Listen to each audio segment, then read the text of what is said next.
विवाद एवं सरकार के उत्तर के लिए कुल 4 घंटे का समय उपलब्ध है। विभिन्न दलों की उनकी सदस्य संख्या के आधार पर समय का आवंटन निम्न प्रकार किया जाता है। इसी समय में से सरकार को भी उत्तर के लिए भी समय दिया जाएगा। राष्ट्रीय Janata Dal 78 minute, Bharatiya Janata party 77 minute, Janata Dal United 45 minute, Indian National Congress 19 minute, CPI-ML 12 minute, Hindustani Awam Morcha 4 minute, CPI-M 2 minute, CPI 2 minute, EIMEM 1 minute.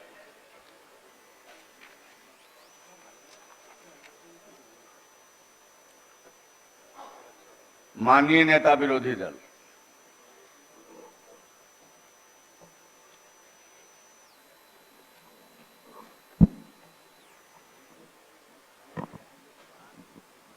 माननीय अध्यक्ष महोदय, वित्त मंत्री जी ने जो बजट विधानसभा के पटल पर प्रस्तुत किया, उस पर मैं यही कहूंगा कि बधाई उन्हें जो सोकर बेखबर नींद में और देख रहे कोई मीठा सपना, यह आवाज उनके खर्राटों की आवाज है। महोदय, इस बजट में आज फिर से सिद्ध किया है कि जब जनादेश का अपमान कर बहुमत का चीरहरण करते हुए स्वार्थ और अवसरवाद के साए में सत्ता के लिए गठजोड़ होता है, तो जनता के साथ छल के सिवा नतीजे में कुछ नहीं मिलता है। माननीय वित्त मंत्री जी ने चिर परिचित अंदाज में शब्द जाल बुनते हुए बजट भाषण में सदन को बताया कि 10 वर्षों में बिहार की अर्थव्यवस्था लगभग 3 गुनी हो गई है। 3 गुनी बड़ा गर्व का विषय है। महोदय, मैं इस बात से सहमत हूं, लेकिन उन्होंने यह नहीं बताया कि यह चमत्कार आखिर कैसे संभव हुआ। उस पर प्रकाश नहीं डाले। उस पर थोड़ा डिटेल में ये बताते तो ज्यादा अच्छा होता। महोदय,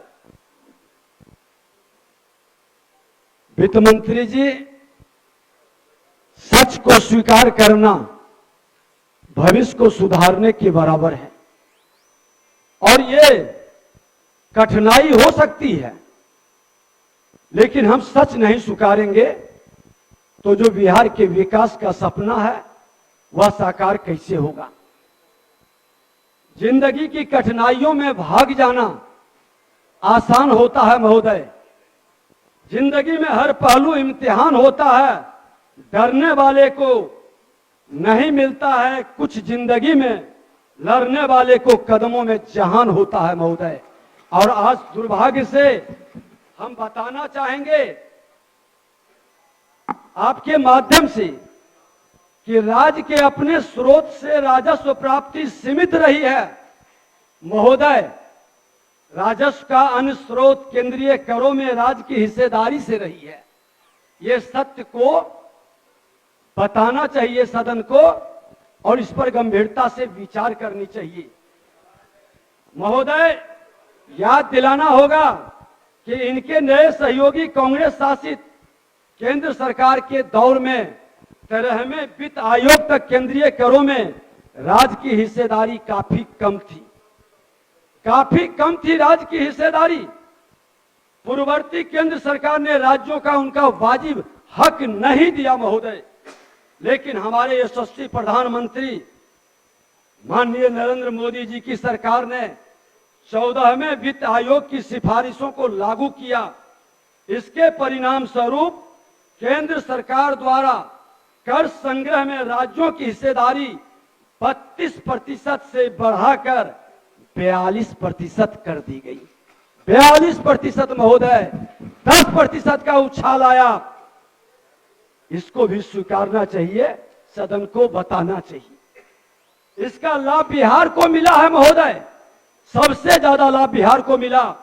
बिहार जिसकी वजह से राज्य के बजट के आकार में तेजी से वृद्धि हुई है, महोदय। राज्य सरकार के अपने स्रोत से आय लगभग 25% के आसपास रही है। मात्र 25% के आसपास अपने स्रोत से इनका आय है महोदय। लेकिन केंद्रीय करों में राज्य की हिस्सेदारी में बढ़ोतरी ही वह कारण है जिससे राज्य सरकार खर्च बढ़ा सकी है। केंद्रीय करों के कारण ये खर्च बढ़ा सके हैं। इस बजट में भी राज्य सरकार के अपने स्रोत से आय बढ़ाने में कोई नए प्रावधान नहीं दिखते हैं महोदय। इसलिए माननीय मुख्यमंत्री जी यह जान लीजिए कि आदरणीय मोदी जी के यशस्वी नेतृत्व के लिए गए नीतिगत परिवर्तनों का सीधा लाभ बिहार को मिला है। और आप शायद भूल रहे हैं माननीय मुख्यमंत्री जी कि 9 अगस्त से पहले भी कई बार इस ऐतिहासिक नीतिगत परिवर्तन के लिए केंद्र सरकार की आप तारीफ कर चुके हैं। आप प्रधानमंत्री जी के मंच पर से भी उनको आपने बधाई दिया है महोदय। वित्त मंत्री जी ने सदन को बताया कि अंतर्राष्ट्रीय मुद्रा कोष IMF के आकलन के अनुसार वैश्विक स्तर पर 2021-22 में औसत आर्थिक वृद्धि दर 6% रहा है। इसी वर्ष देश की औसत आर्थिक वृद्धि 8.7% अनुमानित रही है। साथ ही वित्त मंत्री ने इस तथ्य पर भी पर्दा डाल दिया कि अंतर्राष्ट्रीय मुद्रा कोष, विश्व बैंक जैसी तमाम प्रतिष्ठित संस्थाओं ने आने वाले दशक को भारतीय अर्थव्यवस्था का दशक कहा है। ये देश के लिए गौरव का विषय है। इस बात पर हमारे साथ मुख्यमंत्री जी, उप मुख्यमंत्री जी और सदन में बैठे तमाम लोगों को भारतीय होने के नाते गर्व होना चाहिए महोदय। हर भारतीय को गर्व होना चाहिए। हालांकि ध्यान देने वाली बात है कि राज्यों के आर्थिक विकास दर का अनुमान IMF नहीं लगाती है महोदय। इसलिए माननीय वित्त मंत्री जी ने जो बिहार की आर्थिक वृद्धि दर 10.98% बताई है, यह आंकड़े राज्य सरकार के आर्थिक और सांख्यिकी निदेशालय द्वारा बनाए जाते हैं महोदय। अब आप ही बताइए, IMF के अनुमान की तुलना राज्य सरकार के निदेशालय के आंकड़ों से की जा रही है। ये दोनों आंकड़े दो अलग स्रोत से लिए गए अनुमान है महोदय। इसलिए यह तुलना बेमेल है महोदय, बेमेल है। माननीय वित्त मंत्री जी स्पष्ट करेंगे महोदय। बिहार के विकास के जो आंकड़े दिए गए हैं वो त्वरित अनुमान होते हैं जो वास्तविक आंकड़ों से अलग ही होते हैं, जिसमें पहले भी काफी परिवर्तन होते रहे हैं महोदय। उदाहरण के लिए राज्य सरकार के आर्थिक सर्वेक्षण 2021-22 में बिहार के वर्ष 2020-21 के विकास दर का त्वरित अनुमान 2.5% बताया गया है महोदय। उसी वर्ष के लिए आर्थिक सर्वेक्षण 2022-23 में यह विकास दर रिवाइज होकर -3.5% बताया गया महोदय। राज्य और देश का विकास हो, यह हम सभी के लिए गौरव की बात है, लेकिन महज आंकड़ों की बाजीगरी नहीं होना चाहिए महोदय, बल्कि सही आंकड़ों के साथ बिहार की तस्वीर सामने रखी जानी चाहिए महोदय। वित्त मंत्री जी ने GST क्षतिपूर्ति को लेकर जो बातें रखी है उस पर मैं आपका ध्यान आकृष्ट कराना चाहूंगा। GST कर प्रणाली सभी राज्यों की सहमति से लागू की गई थी। इसे सहकारी संघवाद की सफलता के रूप में देखा जाता है महोदय। GST लागू होने की समय यह तय थी कि यह प्रावधान केवल 5 वर्षों के लिए है। यह निर्णय सभी राज्यों की आम सहमति से लिए गए, उसमें भी कुछ छुपाया नहीं गया महोदय। यह GST परिषद में लिए गए निर्णय है जिसमें सभी राज्यों की भूमिका है महोदय। सभी ने अपनी अपनी भूमिका निभाई है महोदय। वित्त मंत्री जी ने बताया कि राज्य के राजस्व घाटे को कोविड-19 प्रभावित वर्ष 2020-21 के 11,335 करोड़ रुपए से कम करते हुए वर्ष 21-22 में 442 रुपये पर लाया गया महोदय। कोविड-19 प्रभावित 2020-21 में केंद्र सरकार ने विशेष प्रावधान के तहत खर्च बढ़ाने की गुंजाइश मुहैया कराई थी, इसको भी स्वीकारना चाहिए, जिस कारण यह बढ़ा हुआ घाटा भी तय सीमा के भीतर ही रहा था। महोदय, अगले वर्ष हमारे तत्कालीन वित्त मंत्री तारकिशोर जी के कुशल नेतृत्व ने में इसे कम करते हुए 2021-22 में 422 करोड़ पर लाया गया था। महोदय, ये कुशल प्रबंधन का नतीजा था। इस सफलता की चर्चा माननीय वित्त मंत्री जी ने जरूर की है, लेकिन हमारे सकारात्मक योगदान को बड़ी चतुराई से छुपा लेते हैं। श्रेय देने का इनकी मंशा कतई नहीं रहती है, श्रेय लेने का मंशा रहता है। हृदय को थोड़ा उदार इनको बनाना पड़ेगा। महोदय, हम जिस संगठन, जिस संस्कार, जिस स्वभाव से आज यहाँ पहुंचे हैं, यह हमें अनुशासित रहने की सीख देती है। यह हमारे क्रियाकलापों में भी दिखता है। महोदय, अनुशासित वित्तीय प्रबंधन हमारे वित्त मंत्रियों की देन है। और एक बात कहना चाहेंगे कि अनुशासित वित्तीय प्रबंधन ही किसी राज्य के विकास गाथा की रीढ़ होती है। महोदय, वित्तीय अनियमितता इस विकास गाथा का सबसे बड़ा बाधक होता है। महोदय, याद कीजिए 2005 के से पहले राज्य की वित्तीय हालत कैसी थी। याद कीजिए 2005 के पहले राज्य की वित्तीय स्थिति कैसी थी। अराजक वित्तीय व्यवस्था के लिए पूरे देश में कुख्यात था। महोदय, 2005 का वित्तीय स्थिति अराजक वातावरण के लिए पूरे देश में कुख्यात था, बदनाम था। महोदय, 2005 के पहले माननीय नेता प्रतिपक्ष, माननीय सदस्य खड़े हुए हैं, कुछ कहना चाहते हैं। महोदय, पूरी बात सुना दे, बीच बीच में खड़े करेंगे। कुछ कहना चाहते हैं, 1 मिनट कहकर बैठ जाए। तो समय हमारा उतना जोर के बढ़ाना पड़ेगा महोदय, जितना समय उनको दे रहे हैं। एक मिनट में, ज्यादा नहीं। सवाल यह है कि नेता प्रतिपक्ष ने क्या कल मुख्यमंत्री और फाइनेंस मिनिस्टर का भाषण सुना है कि नहीं? क्यों ये मैं कह रहा हूं कि उन्होंने साफ कहा कि केंद्रांश का जो पैसा है वो स्टेट को देना केंद्र की जिम्मेदारी है, और अगर उस जिम्मेदारी से वो बचती है तो इसका मतलब है कि राज्य के साथ खिलवाड़ और बेईमानी करे। नंबर 1। नंबर 2, 2004 से 2014 के बीच में स्कीम की क्या वैल्यू है? माननीय नेता प्रतिपक्ष, सभी पार्टी को मौका दे रहे हैं, अपने विषय को रखें। प्रतिपक्ष, बीच में भटकाने का खेल नहीं होनी चाहिए, वर्गलाने का, भरमाने का खेल नहीं होना चाहिए। आप सबको तो बहुत ही अच्छे से याद होगा, यहाँ तक कि उस समय की व्यवस्था में यहाँ उपस्थित कई लोग गवाह थे नहीं कि बल्कि भागीदार रहे हैं। उस समय की सरकार की खजानों, शांति बनाए रखिए, शांति बनाए रखिए। महोदय, 2005 उस समय की सरकार की खजानों की लूट खसोट में सरकार लगी हुई थी महोदय। परिणाम स्वरूप मुख्यमंत्री जेल की हवा खा रहे हैं, जो उस समय के मुख्यमंत्री थे। उस दौर में 2005 के हमारी पार्टी के वित्त मंत्री ने, जो एनडीए की सरकार थी, माननीय मुख्यमंत्री नीतीश कुमार जी के नेतृत्व में सरकार बनी थी, हमारे वित्त मंत्री ने अथक प्रयास से राज्य में वित्तीय अनुशासन का माहौल बनाया।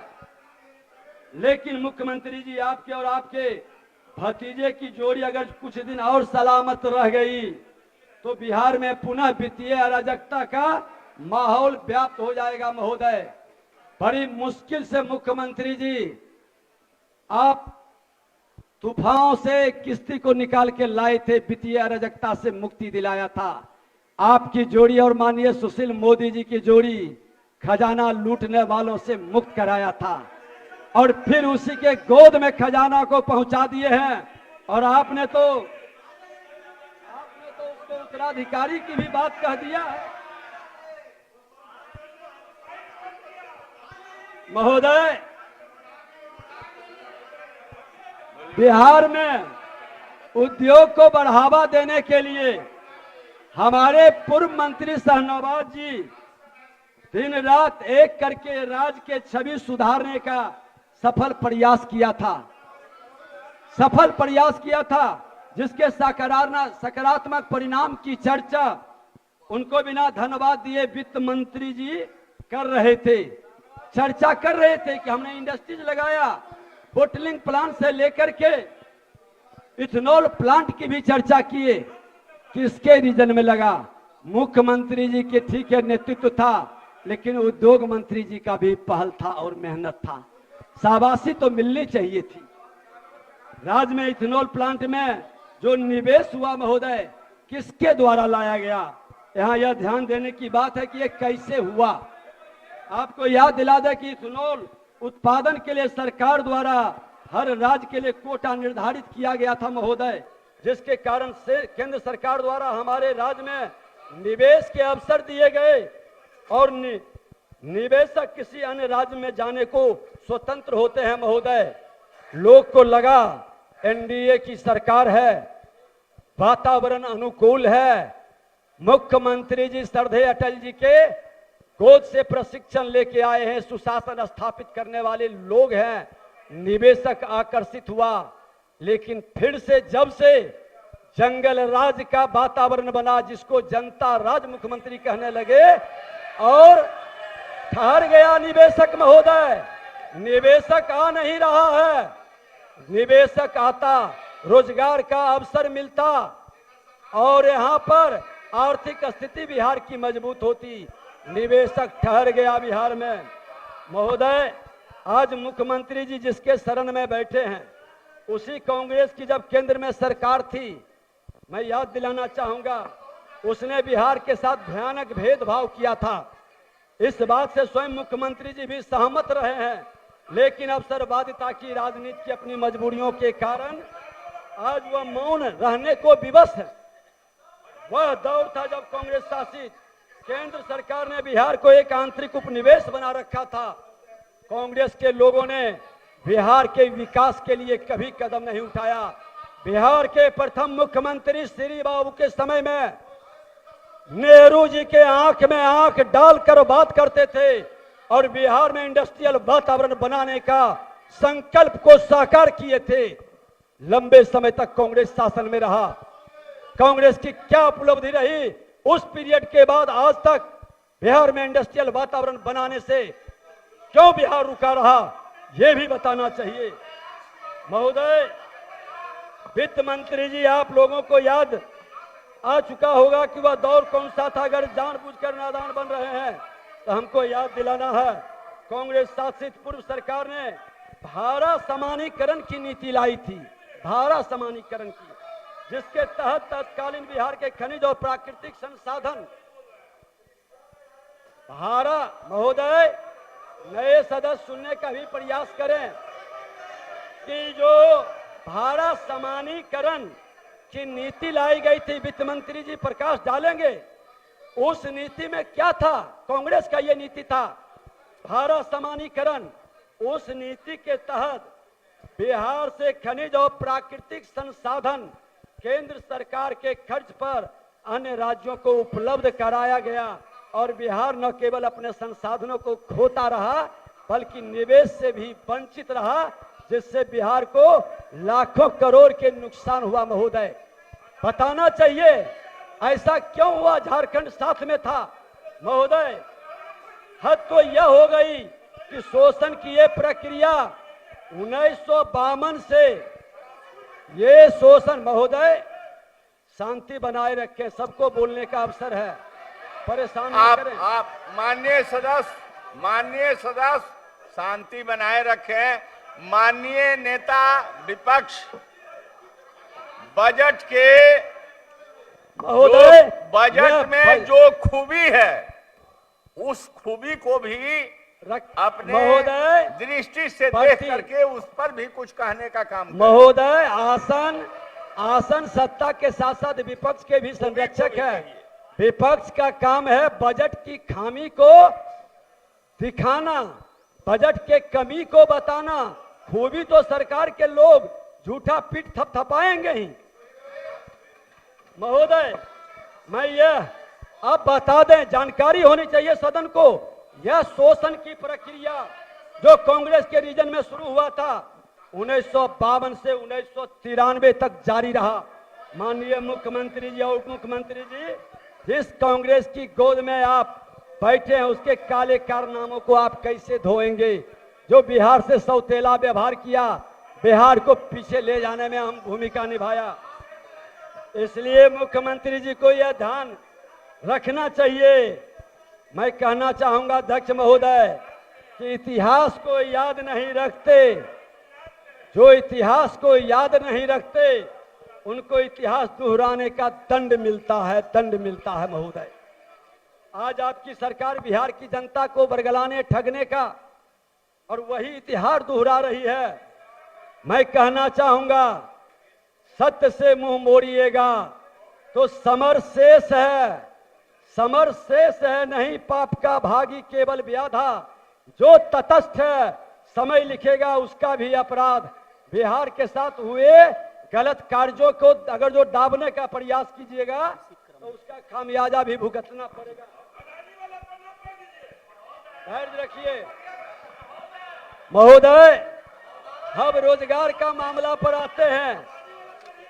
बहुमत की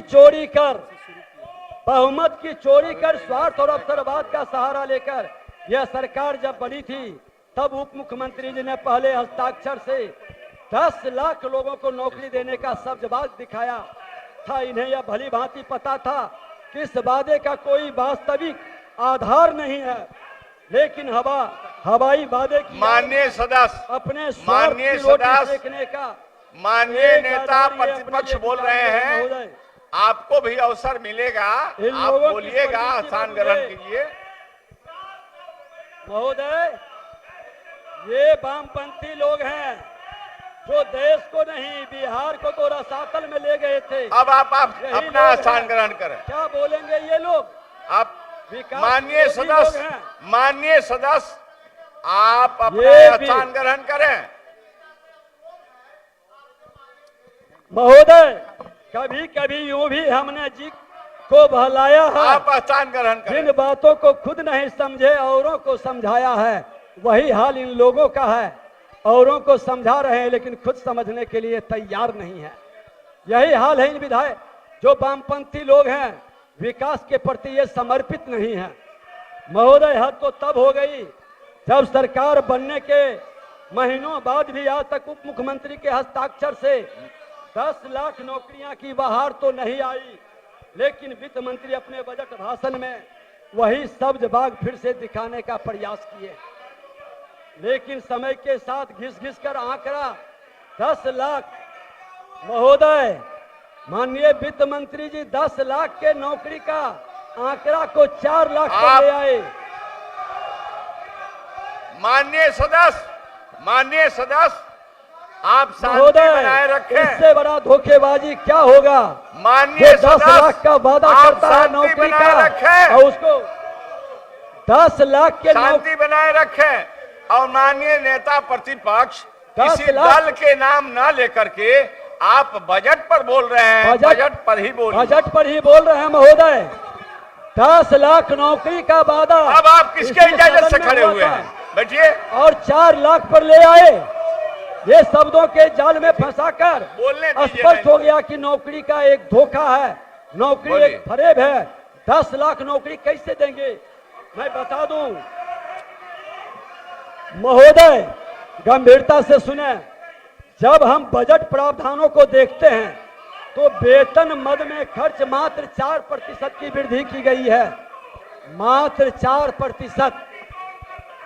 बजट में 4% की मात्र वृद्धि है वेतन मद में।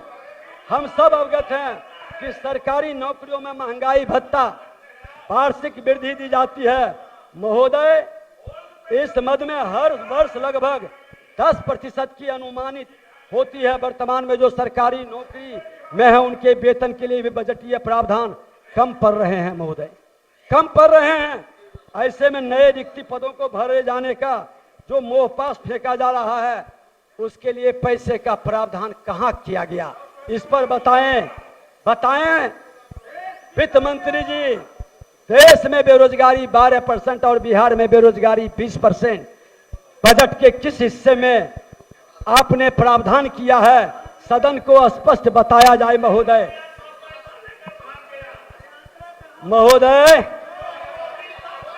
जो लोग बोल रहे हैं इनके नेता यही नेता प्रतिपक्ष के रूप में फकरा पढ़ते थे।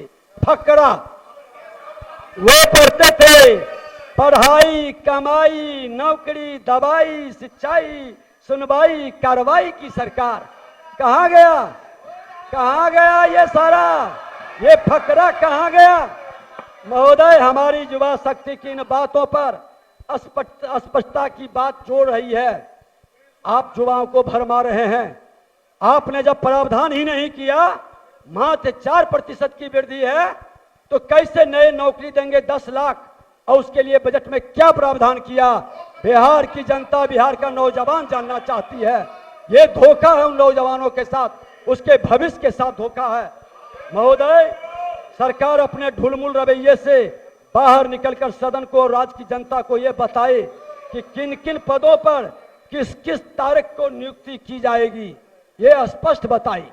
भरमाए नहीं, राजनीतिक मुद्दा न बनाए। बार बार हमें सुनने को मिलता है कि सरकार सुनवाई कार्रवाई कर रही है। महोदय, बाहर हमारे करोड़ों नौजवान साथी कार्रवाई के इंतजार में बैठे हैं। आज आपने देखा, आज तमिलनाडु में, महोदय, तमिलनाडु में रोजगार के लिए मेरा नौजवान माननीय सदा श्री सत्यदेव राम जी, को पीट आप अपना स्थान ग्रहण कीजिए। महोदय, आप अपने स्थान पर बैठिए। आपको पुकारा जाएगा, आप बोलिएगा। माननीय सदस्य सत्यदेव राम जी, अपने स्थान पर आप बैठ जाएं। नेता विरोधी दल बोल रहे हैं, आप इन्हें बोलने दें।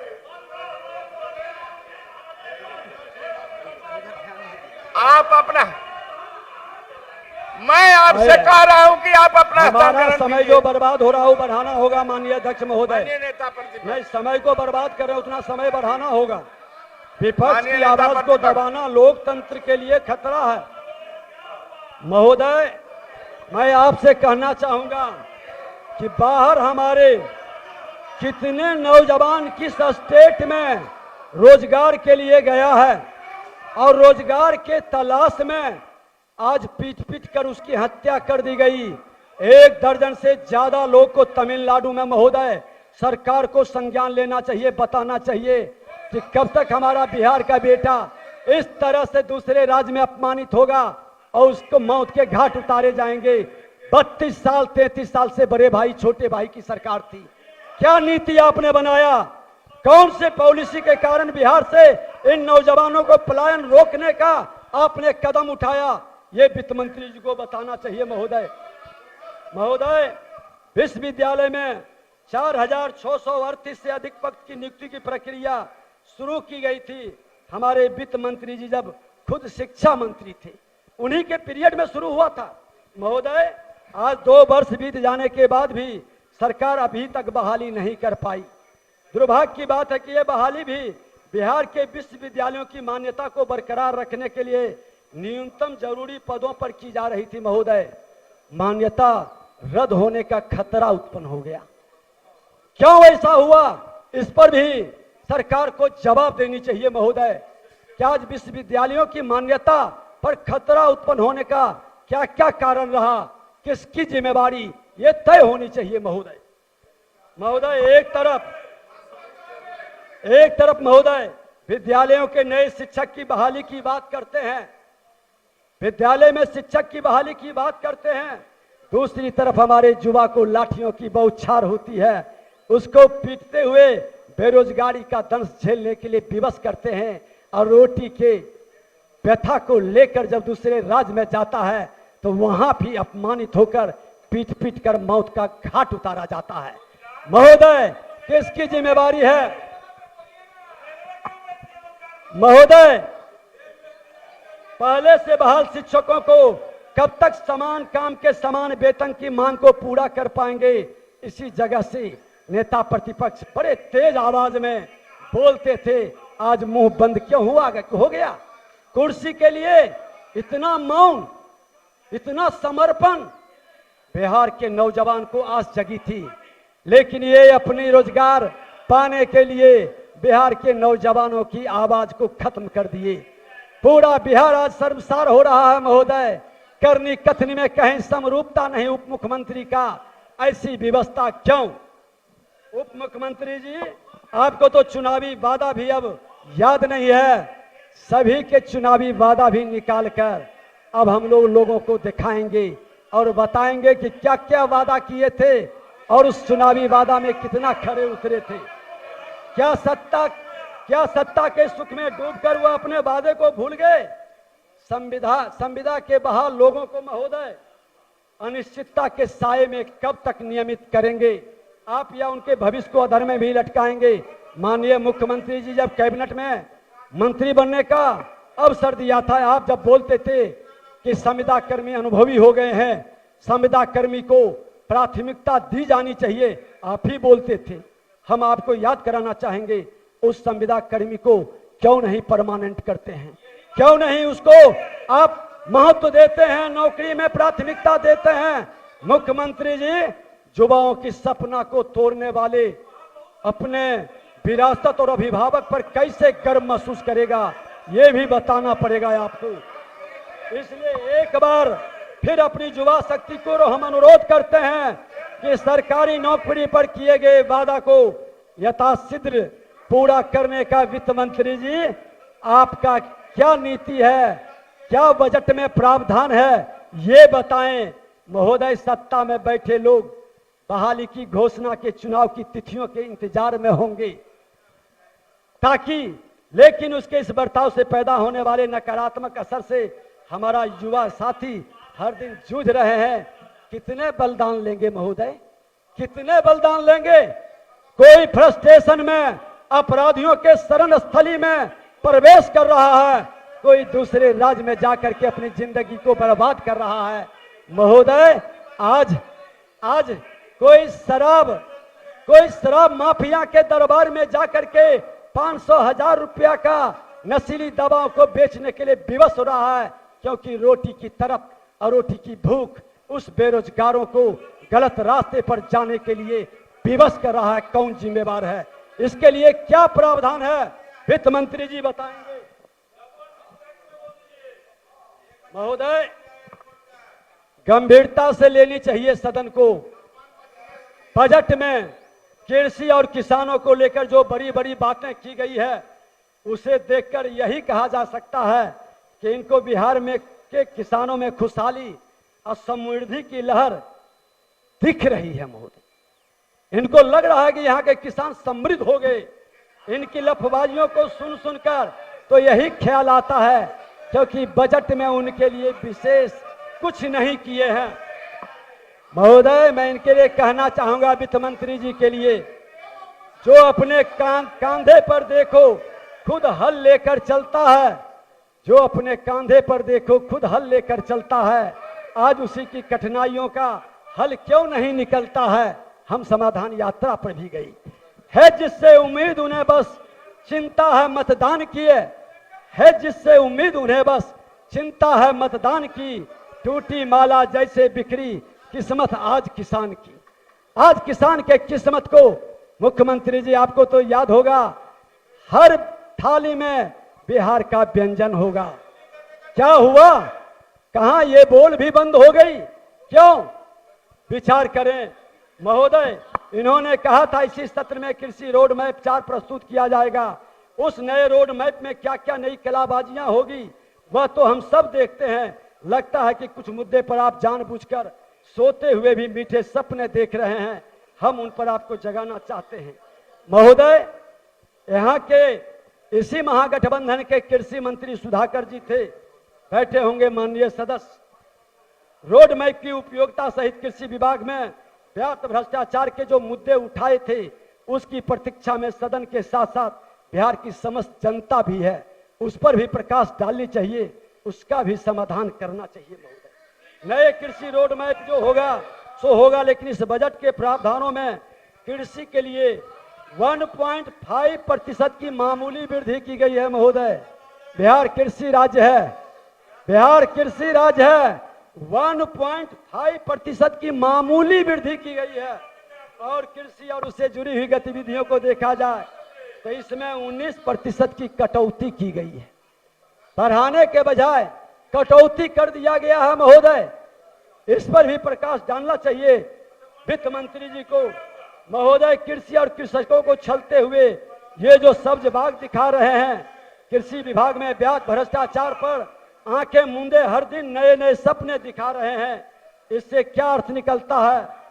वित्त मंत्री जी, घर में ठंडे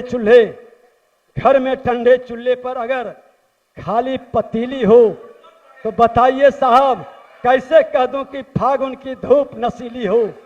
कैसे फागुन मनाएगा? कैसे किसान फागुन मनाएगा? आपके बजट में किसान को रुला दिया। वित्त मंत्री जी, सरकार में बैठे लोगों से आग्रह करेंगे कि कुंभकर्ण की नींद से जागिए, सपनों की दुनिया से निकलकर सरकारी पैसे का सही इस्तेमाल सही जगह पर सही काम में कीजिए। हमारे अन्य देव किसानों के लिए भी कुछ प्रावधान ईमानदारी से कर दीजिए। महोदय, राजस्व का एक प्रमुख स्रोत बालू खनन है, जो कि मिट्टी में छुपे सोने की तरह है। भ्रष्टाचार में आकंठ डूबी सरकार ने बाली माफियाओं को खुली छूट दे दी है रखी है। बजट से ऐसा संदेश दिया गया है कि यहाँ से आय बढ़ाने की सरकार की कोई भी मंशा नहीं है। सरकार ने स्रोत से राजस्व में वृद्धि केवल 6% की गई है। मैं उम्मीद करता हूँ 6% प्रतिपक्ष खनन विभाग बजट पर बोल रहे हैं तो आप टोका टोकी नहीं करें। और माननीय नेता प्रतिपक्ष, निराश नहीं होना चाहिए। निराश होने से पौरुष मर जाता है। अध्यक्ष तो महोदय है कि नर हो न निराश करो मन को। देखिए अध्यक्ष आप महोदय, कंस्ट्रक्टिव बात करिए। अध्यक्ष केवल महोदय, डिस्ट्रक्शन से काम नहीं चलने वाला है। आप कंस्ट्रक्टिव बात करिए, बताइए मेरा लोगों को। 3 मिनट का समय गया। बजट के बारे में बतलाइए। अध्यक्ष महोदय,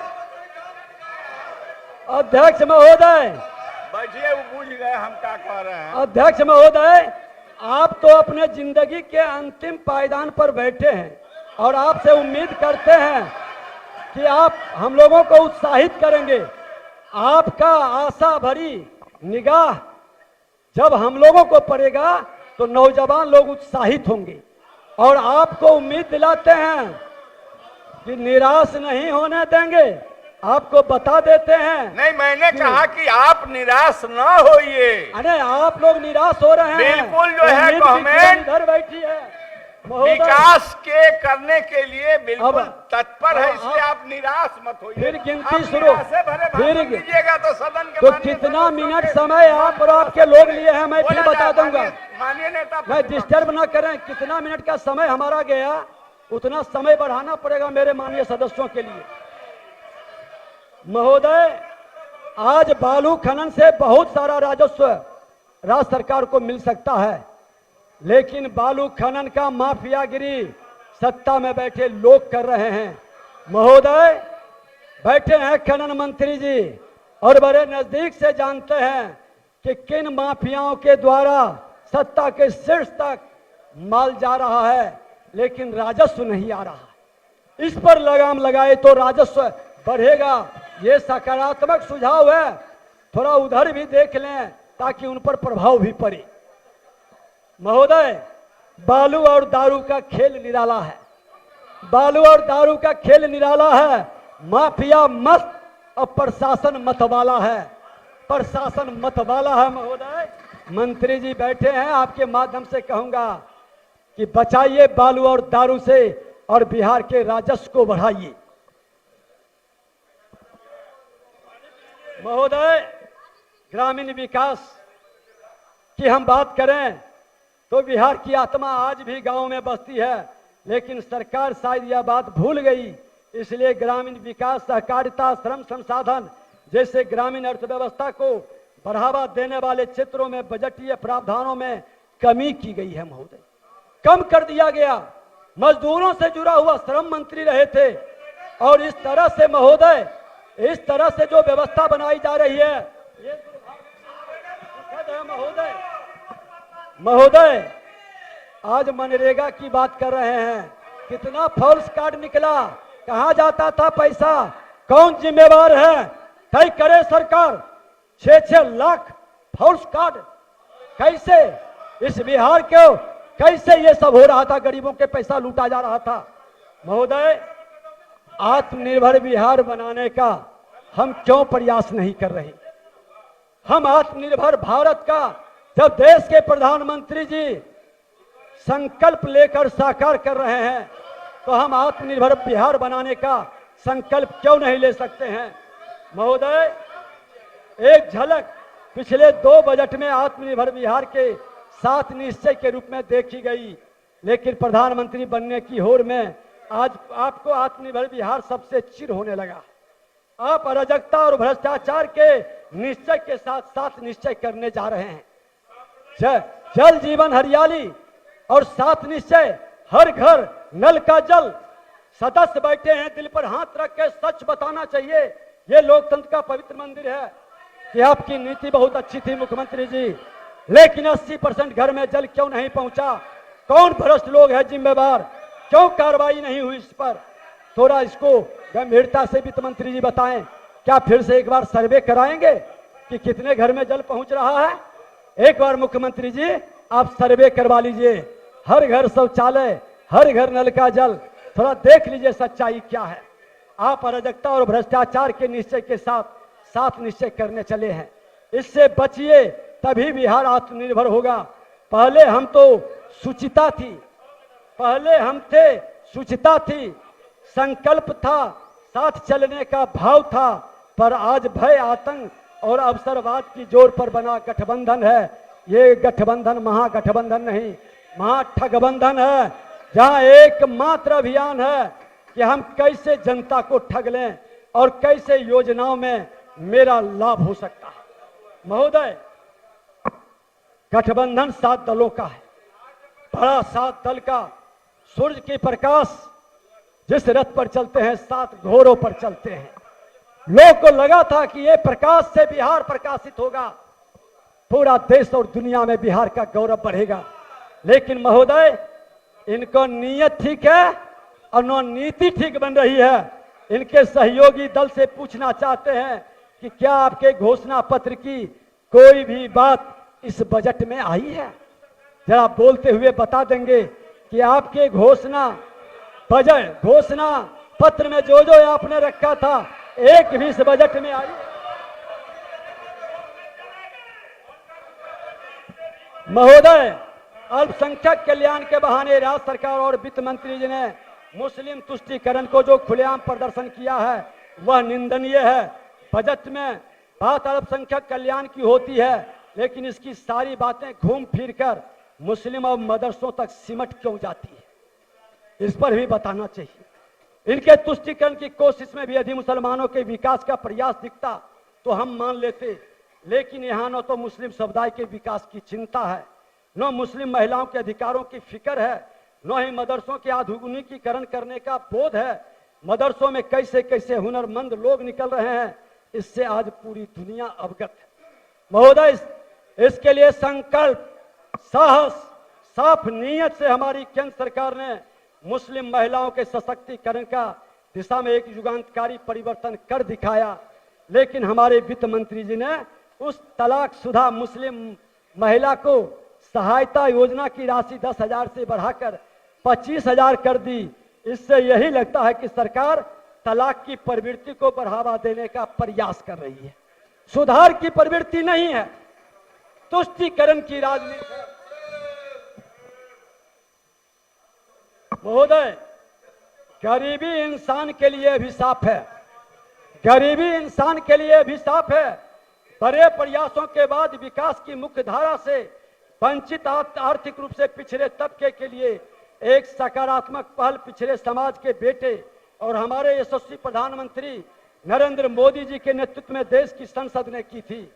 महोदय, माननीय मुख्यमंत्री जी, उप मुख्यमंत्री जी, आप स्पष्ट कीजिए कि आर्थिक रूप से पिछड़े समाज के उस हिस्से के लिए आपके विचार क्या है। आपका विचार तो हम लोग के साथ थे तब तो स्पष्ट था, लेकिन अब महागठबंधन में क्या विचार है, यह स्पष्ट करिए। वित्त मंत्री जी, इस पर एक शब्द बोलना भी आपने उचित नहीं समझा। बोलना चाहिए, आर्थिक रूप से बहुत बड़े तबके पिछड़े हैं, समाज के एक हिस्से को गाली देकर उससे अपवंचित रखकर आखिर आप कैसा समेकित विकास करना चाहते हैं? अपने शब्द जाल के घटा टोप में मुंह न छुपाएं, खुलकर सदन और राज्य की जनता के सामने आप अपने विचार को स्पष्ट करें, क्योंकि बिहार में हर बिहारी और हर बिहारी बिहार का बेटा है। सबका समेकित विकास होना चाहिए। विशेष राज्य का दर्जा की बात बार बार उठती है। जब नींद से जागते हैं बोल देते हैं कि विशेष राज्य का दर्जा दिया जाए। आपके सहयोगी कांग्रेस पार्टी के मनमोहन सरकार में सहयोगी थे। आपके रघुराम राजन कमेटी बनी थी। इस मुद्दे पर मुख्यमंत्री जी के काफी करीबी मित्र इस कमेटी के सदस्य थे। क्या निर्णय हुआ बता दीजिए। अपने मुंह से सब जानकर भी झूठी बातों में समय क्यों जाया करते हैं? रघुराम कमेटी में आपके मित्र ही तो उस कमेटी के सदस्य थे। क्या निर्णय हुआ था? संघीय ढांचे में सभी राज्यों की अपनी मांग है। वर्तमान केंद्र सरकार विकास में हर तरह से सहयोग को तैयार है, लेकिन काम धाम बस छोड़ के बस प्रधानमंत्री बनने के चक्कर में कुछ भी कह देते हैं और जब जब सो के उठते हैं विशेष राज्य का दर्जा दोहरा देते हैं।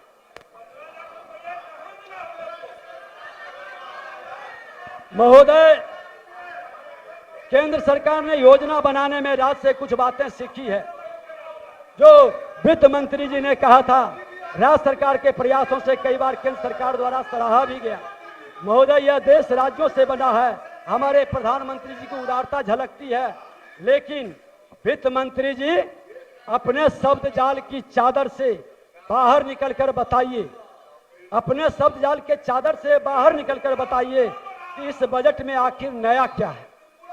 इस बजट में आखिर नया क्या है?